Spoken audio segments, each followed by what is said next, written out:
Election schedule కు వేలైంది. ఏ క్షణమైనా సార్వత్రిక ఎన్నికల షెడ్యూల్ విడుదలయ్యే అవకాశం ఉంది.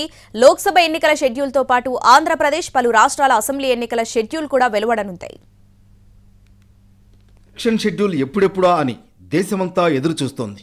ఏ క్షణమైనా విడుదలయ్యే ఛాన్స్ ఉంది. కేంద్ర ఎన్నికల సంఘంలో కొత్త ఎన్నికల కమిషనర్ల నియామక ప్రక్రియ పూర్తి కావడంతో ఏ క్షణమైనా షెడ్యూల్ రిలీజ్ అవుతుందని అంచనా వేస్తున్నారు. లోక్సభ ఎన్నికల షెడ్యూల్తో పాటు ఆంధ్రప్రదేశ్ పలు రాష్ట్రాల అసెంబ్లీ ఎన్నికల షెడ్యూల్ కూడా వెలువడనుంది.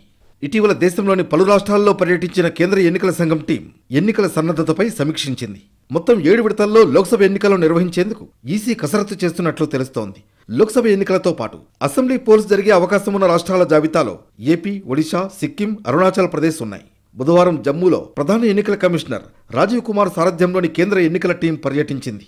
అక్కడ కూడా లోక్సభ ఎన్నికలతో పాటే అసెంబ్లీ ఎన్నికలు నిర్వహించేందుకు ఉన్న అవకాశాలపై ఆరా తీసింది. ఒకవేళ కశ్మీర్లో ఏకకాలంలో లోక్సభ, అసెంబ్లీ పోల్స్ నిర్వహించడం కుదరకుంటే లోక్సభ ఎన్నికలు ముగిసిన 2 నెలల్లోగా అసెంబ్లీ పోల్స్ నిర్వహించే ఛాన్స్ ఉందని అంటున్నారు.